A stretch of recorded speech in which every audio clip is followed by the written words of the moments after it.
Alright, so in this video, I wanted to talk about something I've been thinking about, and that is that there are some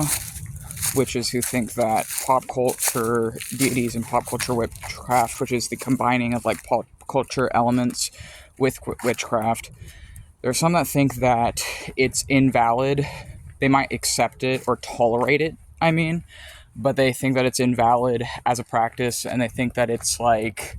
essentially harmful to like pagans and other people and other practitioners, because they think that there's no way that essentially they think that there's no way that like fictional characters, or knowingly working with fictional characters as gods, as like chaos mages and other people would do. They think that there's no way that that could be as like spiritually fulfilling, nourishing, or powerful as working with like pre-established deities that have like hundreds or thousands of years of mythology behind them. So essentially they think that it's not legitimate because pre-established mythological deities that have like a history behind them, in their eyes, would be more powerful. And they think that there's no way that something that's just like coming from pop media could have the level of power for someone or for a witch that a pre-established deity with hundreds or thousands of years of belief has. And I want to talk a bit about why I disagree with that, and why I think that that's kind of ridiculous, in my opinion, personally. And I want to say why I actually don't agree with the idea that a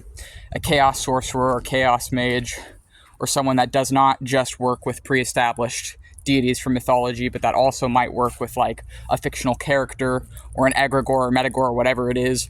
else based knowingly off of a fictional character, why someone that works with that as a witch is just as legitimate as someone that might work with a god that has like hundreds or thousands of years of mythology behind it, and share my personal perspective on that.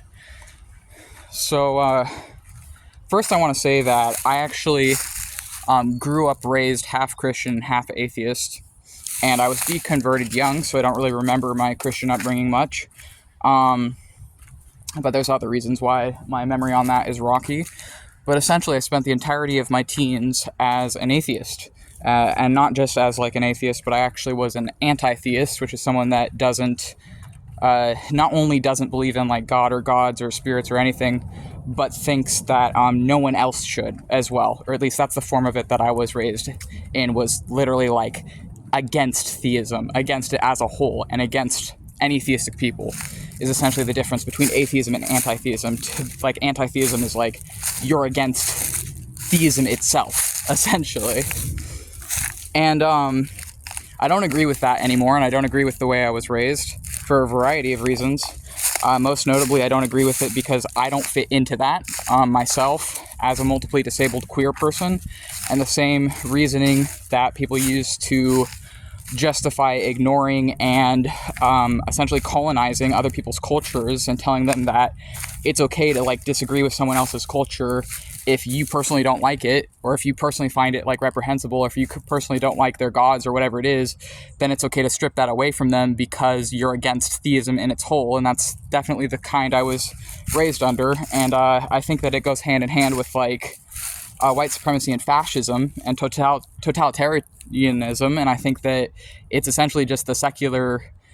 version of that, and I think it in practice becomes just as harmful as the worst parts of Christianity. At least the parts of it I was raised in my opinion, was no different or no better than the evangelical Christianity I'd been raised in before then.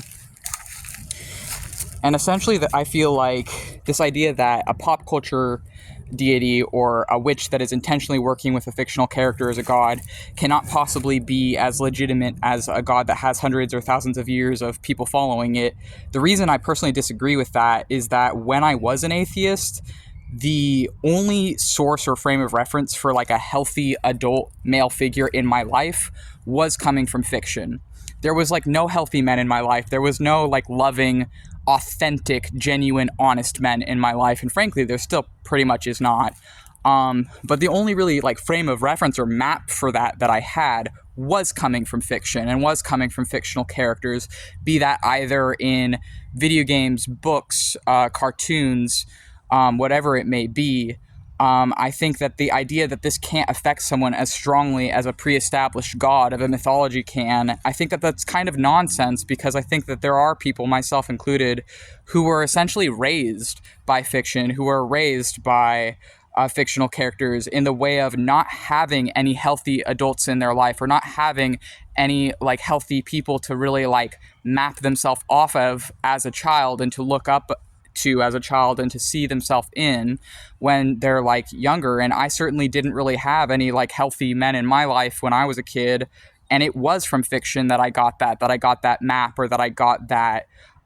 influence to be a more loving, compassionate, kind person, despite the people that were around me, and despite the abuses and the trauma that I suffered in my childhood. So I think this entire idea that like if a witch chooses to work with a fictional character over a pre-established mythological god, that that's less legitimate, because how could that god possibly have as deep an impact on them or anyone else as a god that has hundreds or thousands of years of mythology? The reason I think that that's kind of bullcrap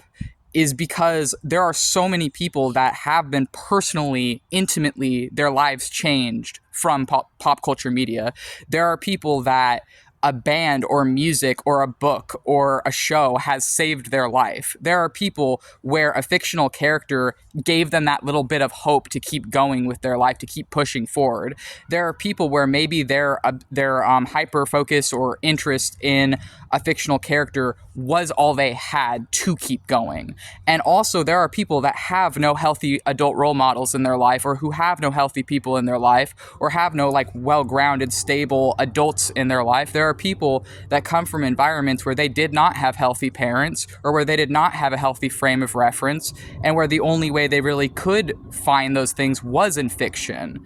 And I also think the other thing that this idea leaves out, this idea that, oh, you can't knowingly work with a fictional character as a deity, it's not as legitimate as working with a deity that has hundreds or thousands of years behind it. There's a plane overhead. So I might cut that part out of the video.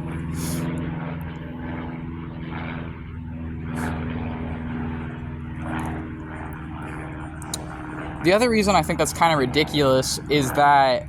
what exactly makes a god that has hundreds or thousands of years of people following it more real than someone choosing to, like, say, I don't know,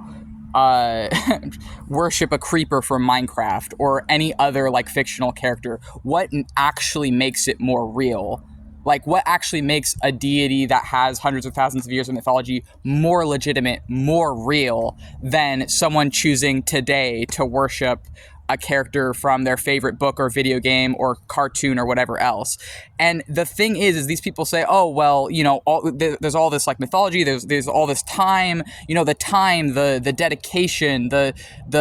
suffering people have gone through in the name of these deities, like to maintain their spiritual views. That's what makes it more real. But here's the thing is, like, how do you actually know it's more real than any other like character that isn't from a religion or spiritual book? And that's not me saying that they're not real, not at all. That's me saying that I really don't see how it could be less legitimate for like someone who's like a witch working with something they know is a fictional character as a deity versus someone that is working with like established deities from a religion or belief system. I don't think that either of these things are wrong. I think that what people are actually uncomfortable with is the idea that these things could be just as powerful, that someone, you know, that chooses to worship a video game character could be just as spiritually fulfilled from that and get just as much spiritual nourishment from that or enrichment from that as someone that works with any deity of any other belief system. So I think the problem is not that these things are less real,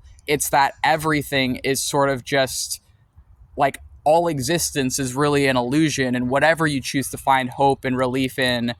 like, it's all just as legitimate as each other ultimately, because if it works, it works. If for one person following Spider-Man, for example, and worshiping Spider-Man as a god, if that helps them in their life, if that gives them spiritual fulfillment, if that like lifts them up in their life, then how is that any less legitimate than someone working with a Greek deity or like any other like pantheon? If they recognize the archetype or an archetype in like in that character or in whatever character, if they see something in that character that helps them to live and helps to give them peace and love and joy in their life, I don't think it's any less legitimate than following anything else. So I think this like essentially superiority complex and ego complex of, well, you're following the wrong gods, that's no different than essentially what monotheists already do to a lot of us, is like, well, you should be following the one true God and we know the one true God, so how dare you be following all these like pagan gods? Like, it's nonsense. If you can recognize that that's nonsense, how's that any different than telling someone else that because they're choosing to worship something you don't see as a god, that it's illegitimate or whatever? How's that any better than what monotheists already do to a lot of us? Because the reality is a lot of these people that are like stripping many of us of like rights, and like the people that are like going to be taking away rights from a lot of us, that are trying to criminalize pantheism and polytheism, they don't care whether you're working with the Greek gods, the Norse gods, or whether you're working with fictional characters as egregores. They lump us all into the same umbrella, and they want all of us gone. They want all of us hidden. So the idea that, you know, you should be upset at like chaos sorcerers and chaos witches for working knowingly with fictional characters as gods, that you should be like putting them down because it's less legitimate than other forms of polytheism and pantheism, I don't see that any differently to the way that like a lot of to how Christian nationalists already treat all of us. And that's this video.